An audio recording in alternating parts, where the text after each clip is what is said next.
नमस्कार दोस्तों, स्वागत है आपका द बुक समरी क्लब में, जहां कहानियां सिर्फ सुनाई नहीं जाती, जिया जाता है उन्हें। आज हम बात करने जा रहे हैं एक ऐसी कहानी की जो दिखने में बेहद साधारण है मगर भीतर से उतनी ही गहरी। विनोद कुमार शुक्ल का उपन्यास दीवार में एक खिड़की रहती थी। इस उपन्यास में ना कोई विराट घटना है, ना कोई क्रांति, ना ही कोई बड़ा संदेश। फिर भी ये कहानी हमारे भीतर कुछ ऐसा छोड़ जाती है जो बहुत देर तक गूंजता रहता है। चलो फिर बिना किसी देरी के उस दुनिया में चलते हैं जहां हर आम आदमी की सांस चलती है और हर साधारण क्षण असाधारण एहसास में बदल जाता है। हाथी आगे आगे निकलता जाता था और उसके पीछे पीछे उसकी खाली जगह छूटती जाती थी। ये वाक्य किसी बड़े घटना का परिचय नहीं देता, बल्कि उस धीमी शांत दुनिया का दरवाजा खोलता है जिसमें लेखक हमें ले जाना चाहता है। एक ऐसी सुबह की शुरुआत जहां सूरज पूर्व से उगता है, जैसे रोज उगता है, जैसे आज भी उगा है।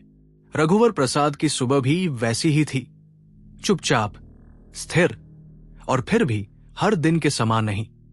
रात अभी तक उनकी त्वचा पर चिपकी हुई थी।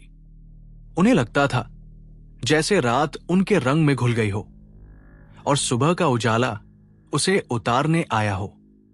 वो उठते, नहाते और तब जाकर खुद को साफ महसूस करते, जैसे कोई पुराना सपना आंखों से धोया जा रहा हो। रघुवर प्रसाद का रंग गहरा सांवला था, लेकिन उसकी आंखें बड़ी बड़ी, काली और चमकदार, कुछ ऐसा बोलती थी जो शब्दों से परे था। खिड़की से बाहर जो आम के पेड़ दिखते थे उनमें बौर आ गए थे। एक 7 साल की बच्ची पड़ोस की ईंटों पर खड़े होकर झांकती है और कहती है, एक आम का बो तोड़ दो, उसके बाल उलझे हुए हैं, शायद अभी अभी सोकर उठी हो, उसकी एक चोटी का फीता खुला हुआ है। वो मासूमियत और अधिकार के बीच की सीमा पर खड़ी थी। रघुवर प्रसाद उसके साथ आम के पेड़ों तक जाते हैं।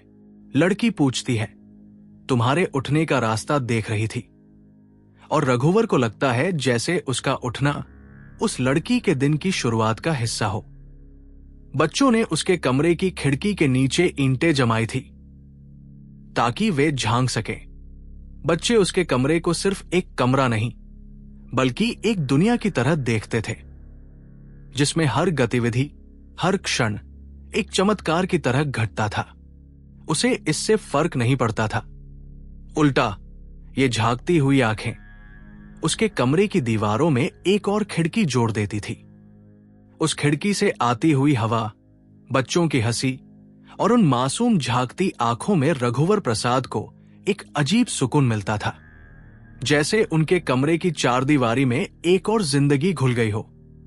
जब वो आम के पेड़ की डाल को तोड़ने के लिए उछले और बोर की डाली उनके हाथ में आ गई, तो साथ ही एक फूल उनकी आंख में चला गया। लड़की ने अपनी मासूमियत से जो किया वो किसी डॉक्टर की दवा से ज्यादा असरदार था। अपनी गर्म सांस से फूंक मारकर उसने एक मां की तरह उस दर्द को शांत कर दिया।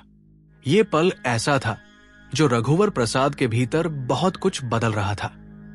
उन्हें ये बच्ची अब किसी पड़ोस की नहीं, बल्कि उनकी दिनचर्या का हिस्सा लगने लगी थी।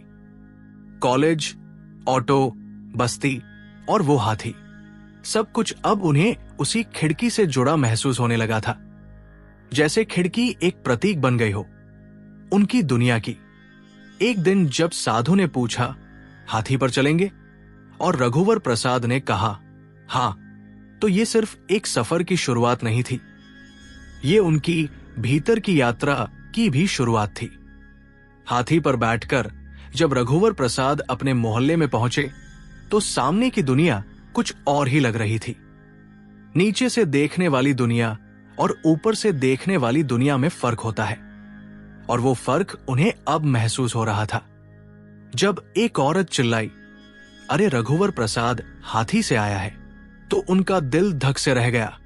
नीचे खड़े उनके पिता, भीड़, झांकती हुई आंखें और भीतर उनका अपना घर, सब कुछ जैसे एक साथ सामने खड़ा हो गया था। और उस दिन जब उन्होंने हाथी की सूंड को सिक्का दिया तो वो केवल धन्यवाद नहीं था, वो स्वीकार था अपने नए जीवन का। फिर रात को पत्नी से पहली बार नजरें मिली, हल्की मुस्कान के साथ, और खामोशियां कहानियों से भर गई। वो खिड़की जो अब तक बाहर की दुनिया दिखाती थी, अब अंदर की दुनिया समझाने लगी थी।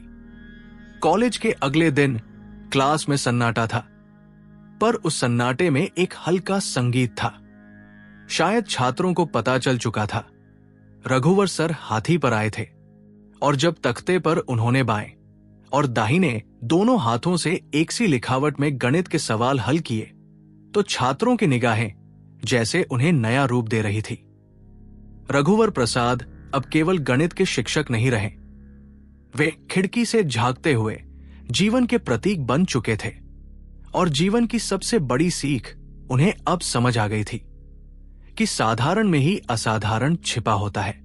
पत्नी के वो सामान्य वाक्य, जैसे खिड़की की तरफ गमले में पानी डाल दिया, अब उन्हें कविता लगते थे। और अब वो खिड़की जो पहले एक झरोखा थी, अब एक पूरा संसार बन चुकी थी। समय बीतता गया, हाथी अब रोज नहीं आता था, साधु भी दिखना बंद हो गए थे, लेकिन रघुवर प्रसाद की जिंदगी में जो बदला था वो अब स्थिर हो गया था। अब उनका एक कमरा ही पूरी दुनिया बन चुका था। चारपाई, गमले, चाय का कप और पत्नी की धीमी मुस्कान। एक दिन दिया जलाते हुए पत्नी ने कहा, अंदर आइए। और रघुवर प्रसाद को ऐसा लगा जैसे पूरी दुनिया उन्हें घर के भीतर बुला रही हो। अब वो बाहर नहीं रहे थे, अब वे उस जीवन के अंदर थे जिसे वे पहले बाहर से देख रहे थे। और इस तरह समाप्त होती है ये कहानी। दीवार में एक खिड़की रहती थी, विनोद कुमार शुक्ल की एक साधारण लेकिन गहराई से भरी खिड़की। आप सुन रहे थे द बुक समरी क्लब पर। अगर कहानी पसंद आई हो तो वीडियो को लाइक करें, शेयर करें और चैनल को सब्सक्राइब जरूर करें। अगली बार फिर मिलेंगे एक और किताब, एक और कहानी और एक नई खिड़की के साथ।